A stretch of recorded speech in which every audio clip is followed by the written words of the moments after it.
Hello everybody and welcome back to a brand new episode of our NASCAR Heat 5 career mode here on the channel. I hope you're all having a great day and I hope you're excited for some playoff elimination racing. Brand new target colors on the car this week, and we got the cartwheel branding on the side. Cachinero whipped up another banger as we come in as one of two drivers locked into the round of 12, not because we've won like Kyle Larson did at Chicagoland, but because we've got enough of a point buffer. We are over 60 points above the cut line coming into today's race, meaning therefore mathematically we cannot be eliminated in a worst case scenario. So we of course know 4 drivers will be eliminated in today's episode, and coming into this race below the cut line after Talladega is Rajan Caruth, backed by 3 points to his teammate of Chase Elliott. Chris Buescher made up 21 points, he's now 4 points out. William Byron 10 points below, and Ryan Preece 24 points below, but we all didn't really expect Preece to advance out of the first round. I'm impressed he's even that close to the cut line given the horrible luck he's had this season. But this is going to be an exciting one because Chase Elliott, the pressure is on. There is currently a world where 3 of the 4 Hendrick cars get eliminated in the first round of the playoffs. That would be quite a shocker. I wouldn't be surprised if 1 or 2 of them go out today, like we currently have 2 below the cut line, as we were hitting all the check marks in practice here. Things were looking pretty promising as we were headed into qualifying now, and this is a pretty stress-free weekend. We can focus in on just simply going for the race win. We don't have any points racing to worry about. It's just, as hard as we can go for as long as we can go, as we come into qualifying with a goal of a 29.458 as we head down this back straightaway now, and a pretty solid turns 1 and 2 made me pretty confident going into 3 and 4, and as we roll through the center of the corner, pretty good. As we exit turn 4 down the front straightaway to the line, what's it going to be? It's going to be a 28.796, and it's good enough for pole. We're on pole position here from New Hampshire. I mean, very rare we're on a pole at an oval, and we actually lock out the front row with our junior motorsports teammate of Carson Hocevar, who had a great effort in Talladega as he came into that race, the last one above the cut line after a pretty rough opening round in the playoffs of Chicago. Our other teammate Zilish in P20. As we look at the rest of the finishing or results here in qualifying, Justin Haley at the bottom of the grid. Amazon Prime action as well this weekend. It was actually Daniel Suarez finally picking up the win over Josh Bilicki, and to round out the top 10 you had Derek Kraus. As you see the rest of the order outside the top 20, Ryan Sieg, Anthony Alfredo, Brad Perez, and many others as well. Of course, Brandon Jones not even in the top 30, as we can now focus in on this first elimination race of the playoffs here for the round of 16. It's going to be an exciting one because we got as well looking at just the points situation. Chase Elliott, the last one in, 3 points above the cut line, but Alex Bowman, Joey Logano, Jesse Love, those are the next guys at risk as well. They're not safe. 11 points, 15 for both Love and Logano. Those 2 drivers have to make sure they run well, because if they have a bad day, they're going to be at risk as well. As you can see, Ryan Preece right off the bat failed technical inspection starting at the back with over 20 points to make up on the cut line. Austin Hill starting at the back after giving up his qualifying position for new tires.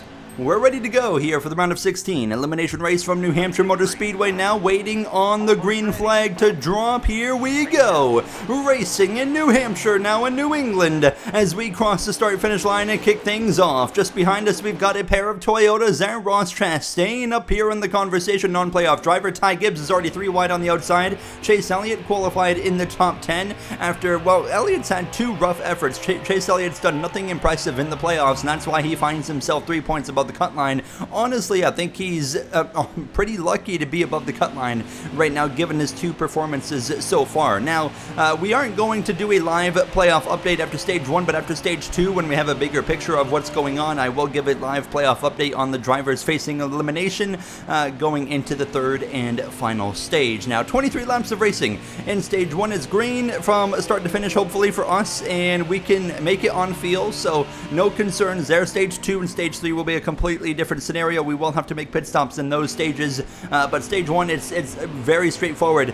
Drive as hard as you can, and yeah, I mean, that's literally it, and hope that things work out for you. Now, It's all about for us picking up playoff points. The amount of playoff points that we accumulate are so important, and they're going to carry us all the way through the rest of these playoffs now, as we continue to open up the gap here to the cars behind of Chastain and Larson as well, battling there in the mix, and we have driven away by over a second now, nearly 2 seconds. It is over 2 seconds, 2.4 seconds. Now, this is a common trend for me in New Hampshire, is my car always fires off really quick, and then after about 15 laps or so, we always start to fade. Now, we had a bit of a rare scenario where today, instead of me having to work my way through traffic early on in a run, no, we started on pole, so we already had the luxury of the clean air, being able to drive away and open up a gap to the rest of the field. That's something I've not really had much of a luxury of here before, but you can see is now we've extended the gap to now second place of Kyle Larson to nearly 4 seconds by 10 laps to go in stage 1. It is absolute dominance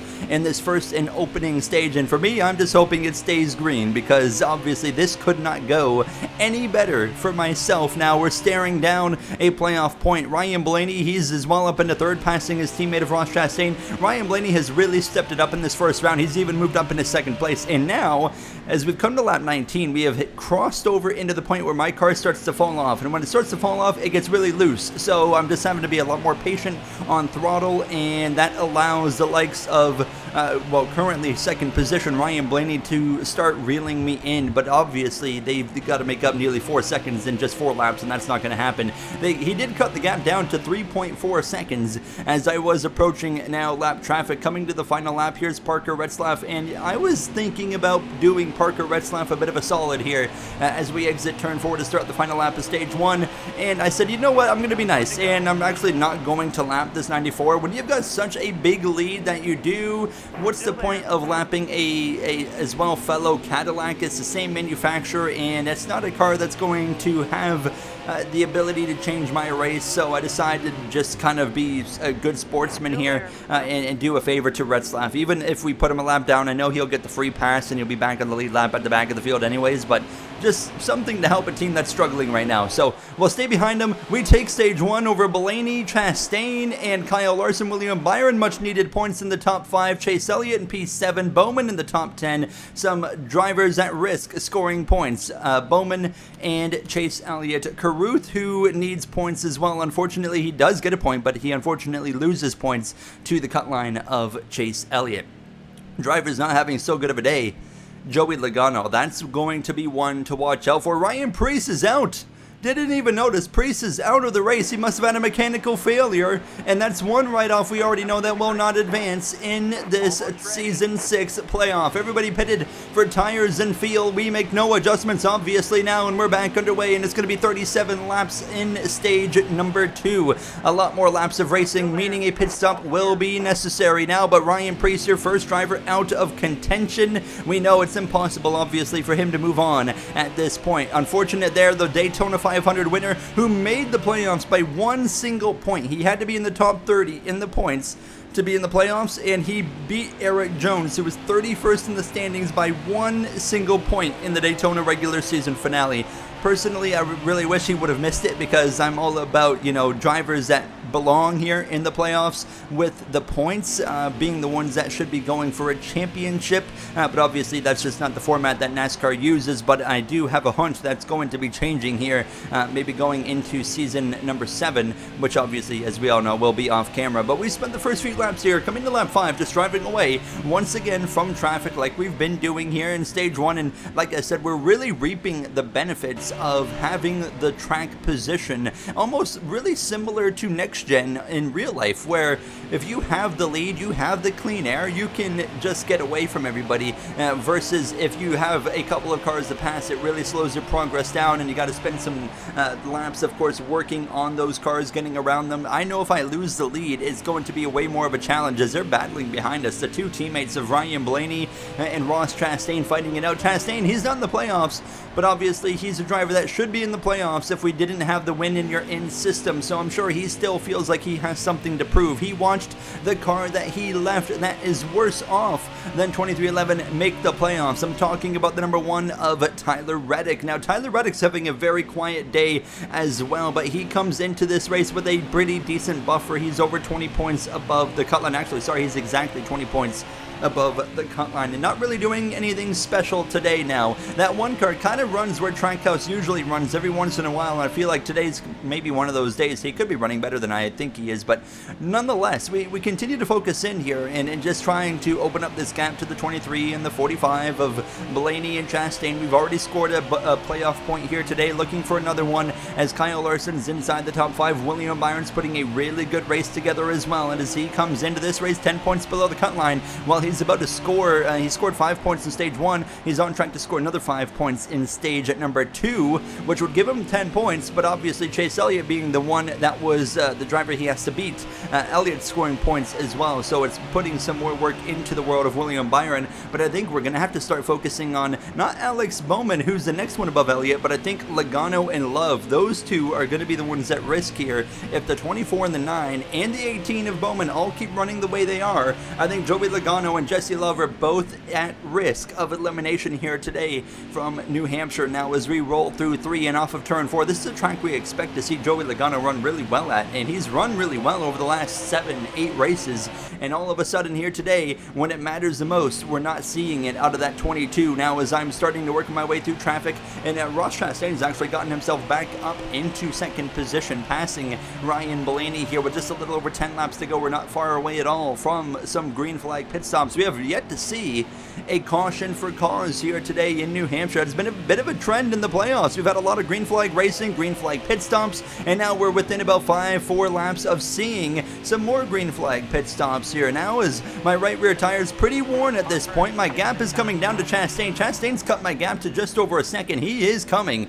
and that's showing the fall off that this number 8 Target Cadillac does have over the laps. As we've got some drivers coming into the pits already, we're going to run this a little bit longer. Mainly, I'm trying to catch a caution here. I feel like we could see a caution before this green flag pit stop cycle runs its course now, but Chastain is closing as we go around the outside of a Toyota, the Tricon Garage 55 of Taylor Gray, and you can see the gap to Chastain 1.3, 1.2. Byron up to third, as I believe Blaney, he's come into the pits, but Byron was able to pass Kyle Larson, his teammate there, so 24 is looking good when it matters the most now. I'm feeling pretty confident in the ability of that 24. Chastain's in. Ross Chastain pits from second. That's probably going to catch me off guard. Logano's right here in front of us, 32nd out of the pits. He is not having a good day. Now we'll have to wait and see where he cycles out as we come in to the pits now, and we'll hand over the lead to Jesse Love if he stays out a lap here. But we're going to take tires, we're going to take fuel. Still no adjustments to this car because, I mean, even with the car falling off, we've still held on to the lead. Now as we've got trouble into turn 3, it's Chastain. Ross Chastain, who was projected to take the lead, brings out the yellow, and that's perfect for us because we're in the pit lane when the caution comes out. We'll maintain the lead, and we can stay out on the racetrack here while others pit, and it looks like we're going to catch, I mean, a bunch of cars a lap down. Joey Logano in the mid-20s. Carruth as well is going to get bitten by that. That could be a season-changing caution for Rajah Carruth now, as they are going to have no way to get back on the lead lap without, of course, going for the free pass. We remain in the lead, and Jesse Love really benefits as well. He was on the pits at the time of the caution. He's up here into the top 2. We've got a bit of a mix of cars now. Chastain still remains in the race, so don't rule him out. We know that 45 McDonald's Toyota Camry is fast, but we got Christian Eckes for RFK Racing up here in the conversation as well. William Byron still up here towards the top 5. Where's Chase Elliott? But now I think we really do have to put the focus on Joey Logano, because now Jesse Love, who was tied with Logano, is up here in the top 3. So Logano is going to be the one at risk of elimination, especially with that caution really putting him down the order. Rajah Carruth is going to be in the same boat. Of course, he was already below the cut line, scored points in stage 1, but now he's outside of the top 20. So he's going to need to have a miracle here, probably a DNF for one of the playoff guys, especially like the 9 of Chase Elliott or something, as we come to the final lap of stage 2, and this time we really benefited on just the way things worked out there with the pit stop cycle. Ryan Blaney has actually clawed his way back into second position as we exit turn number 2 down this back straightaway for the final time. We've won the first stage, led every lap, and we're going to lead every lap here in stage 2 as we roll into 3 and 4 for the final time. 2 playoff points on the day, and let's try to keep it going and get 5 more with a race win win. But first comes the stage 2 win. Down the front straightaway, we take it over Ryan Blaney in second, Byron Love, Ekis, Chase Elliott up here with a great run. Both my teammates of Hocevar and Zilish in the top 10. Zilish has been slowly and methodically working his way forward, and we're going to see some split strategy as you see right here. Everybody pretty well coming into the pits, but some drivers are going to stay out, and we are going to give up the lead here because we're going to pit for tires and fuel, but there is a few drivers that are going to stay on the racetrack. As you can see, Christian Ekis, Ross Chastain as well. So we'll drop actually to 4th because Parker Retzlaff is also going to stay out. So we'll be, unfortunately, that probably means we're not going to lead every lap today because I felt like that was something we could accomplish. Green flag is out, stage 3 underway. One stage of racing to go, and after stage 2, William Byron comes into this final stage, 5 points below the cut line to Chase Elliott, and then it's Rajah Karuth who's 11 points back, Busher 13 back, having a pretty midday, and Ryan Preece, of course, is out of the conversation, we already know, but Chase Elliott 5 points above the cut line. That sounds bad right now, but at the current rate of this race, he is going to at least bump over Joey Logano, and I think now it's going to be a race between Logano and Byron. So Byron has to make up 8 positions to tie Logano, and as it stands right now, Byron already has those positions. So as it stands right now, the final 4 that are going to be out is going to be Busher, Preece, as well as Karuth, and the 22 of Logano, unless he finds a way to get himself back on the lead lap and turn things back in the right direction. And William Byron's going to sneak his way back in to this top 12, having a great run in that number 24 Exalta Cadillac now as he's up here in the top 5 as I have run down second position Christian Ekis, Ross Chastain. I mean, things have worked out pretty well for him. He blew a tire and he gets the lead out of it long run. So as we head down into turn number 3, we'll clear the number 6 Fastenal Ford Mustang and we'll start to put some pressure on this 45 of Chastain. We got plenty of time, so we don't have to be super aggressive and urgent, but it's pretty easy to run down this 45. He's on a little bit worn rubber here, so it really makes things a lot easier for me to just go up into turn 1, get a run on him right here, probably down the back straightaway. We should get a pretty good run. Here comes as well Christopher Bell into the conversation. You really haven't seen much about him all day here as we go for a move up the inside into turn number 3 of the Toyota Camry number 45 for 2311 Racing now, and Chastain, typical Chastain's not going to make things easy for me. He keeps it right on my door right there, and I could not open up the throttle or open up the exit of the corner. He's very much within his right to do that, but that has brought other drivers into the conversation. The 20 of Bell. How about the 88 of Connor Zilish?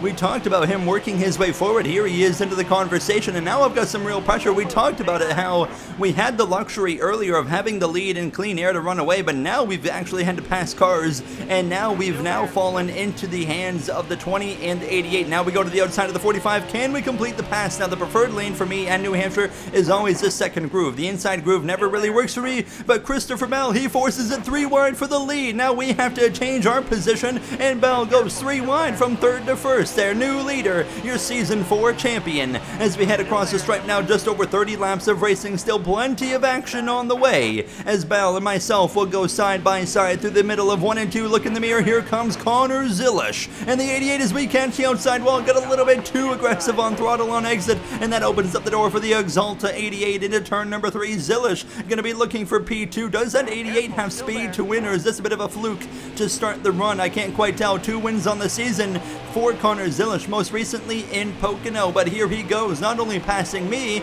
but now to the inside of Christopher Bell, and he leads the lap right at the line by about a quarter of a car length now, and into turn 1, he's going to take the lead. I'm looking for the outside around this Cheez-It Toyota Camry, because that's just going to be overall better for me, but now on the exit, we'll cross him over back to the inside. Can we complete this pass on Christopher Bell, as Zilish is going to try and run away in that 88 now into turn number 3, and now just about clear, but Bell fights back to my right rear. We throttle up. Do we clear him? Not quite. We have to wait a little bit longer as I slide him into turn 3 and clear him on lap 77. He's trying to switch back, but we're not going to let it happen, or are we? Here he goes, back to my left rear. Great battles here, but battles that I really don't want to be a part of, considering where we were in stage 1 and 2 of pure dominance. Multiple seconds in front of the pack now as we finally get settled in, clearing the 20. Now we can focus back in on running down that 88 of Connor Zilish before this race is over. Obviously, we're just kind of that term playing with house money, because we have got no points to lose. We're totally fine. We're locked into the round of 12, but I I do not want to do anything stupid, of course. I'm not going to go and just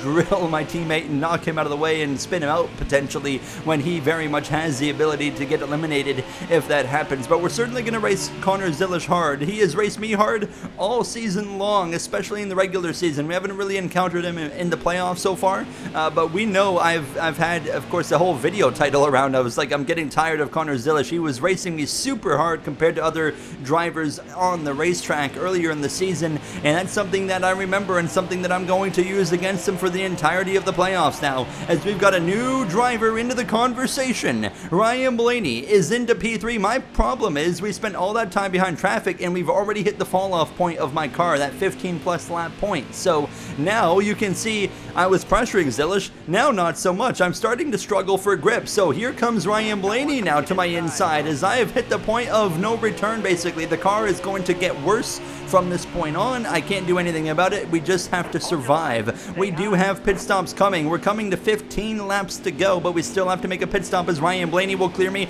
Does Blaney have something for that number 88 of Zilish? Now, Blaney still winless on the season, but like I said earlier, boy, has he turned it up in the round of 16. If he keeps up this performance all playoff long, that is the driver we talk about that could have momentum at the right time, that could take him to a championship run. As we continue now in towards lap traffic, Zilish is navigating through. Blaney's going to try and follow through as well as we roll through into turn 3. There he is making a pass, I believe, on the 55 of gray. Yes, that is. And I can only watch these guys drive away. That's all I can do, unfortunately.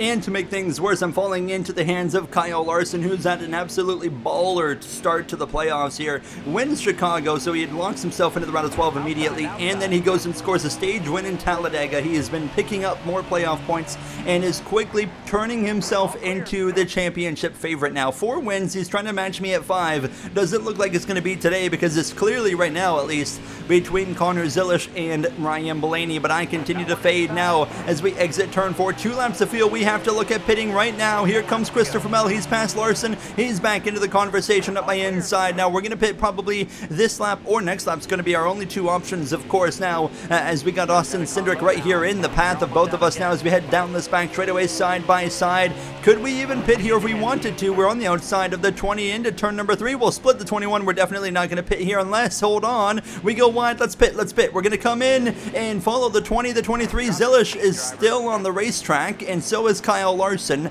They're going to stretch it out. They got to hope for no caution as we'll pit for just 2 right side tires here, and it's going to be an 8-second pit stop now as we get rolling. This is a risky call because that means I'm still going to be struggling to an extent because the left sides are also pretty worn. We'll come out just behind Ryan Blaney, but crucially, I think, yeah, we're in front of the 20 quite comfortably. Now as Zilish is in the pits and the caution is out. Oh, goodness me, and look at the drivers in the pits that just benefited. Zilish, Larson, Byron, Wallace, Hocevar, Ruggiero, Bowman, and it's because of the 94 of Parker Retzlaff that blew a tire into turn 1, and now it looks like, well, Hocevar and the other 3 behind him complete their pit stops in time before we go green. Hocevar does.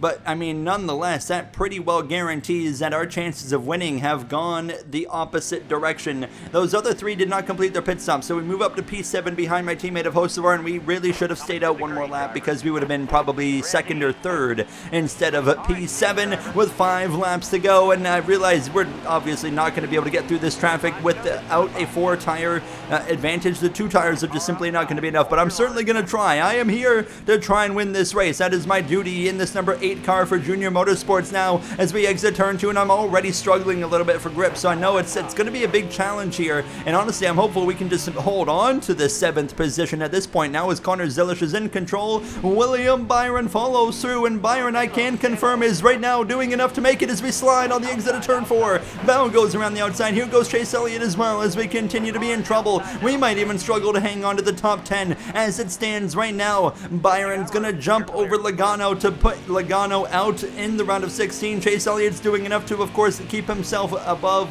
the cut line as we head down this back straightaway now with just a few laps to go. Struggling for grip, just hoping we can maintain here. We'll jump up to our preferred lane that's worked all race long for us now as we roll through 3 and off of turn 4, but the grip is not there. Here comes the 45 McDonald's Camry of Ross Chastain back up my inside with 3 laps to go. Zilish is in control by just a car length over William Byron, but he extends it it to about 2 to 3 car lengths as we come to 2 laps to go, fighting for P8 with Chase Elliott. We've kind of settled in here into this kind of 8th, 9th area, so I feel pretty good about getting a top 10 still, as now Connor Zilish feeling pretty good about getting his 3rd win. Is he getting the momentum at the right time in the playoffs now, as Elliott edges us out on the exit of the corner, just about clear, just barely at his right rear into turn number 3, and now host of our right here in front of us. How about Bubba Wallace with a great run, as now here comes Chastain up by inside as we slide a little bit on the exit of turn 4. 1 lap to go, white flag in the air for Connor Zilish,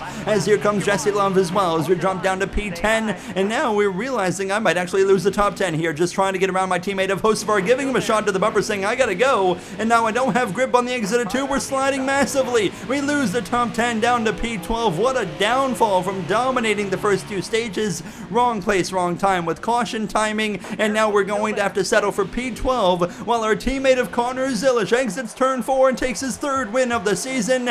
Byron hangs on at the line over Kyle Larson, and he will eliminate Joey Logano in a 10-point comeback there to keep himself alive, as Connor Zilish's 3rd win of the season, 1st playoff win of his career, puts him into that round of 12. He was already going to make it, of course, anyways.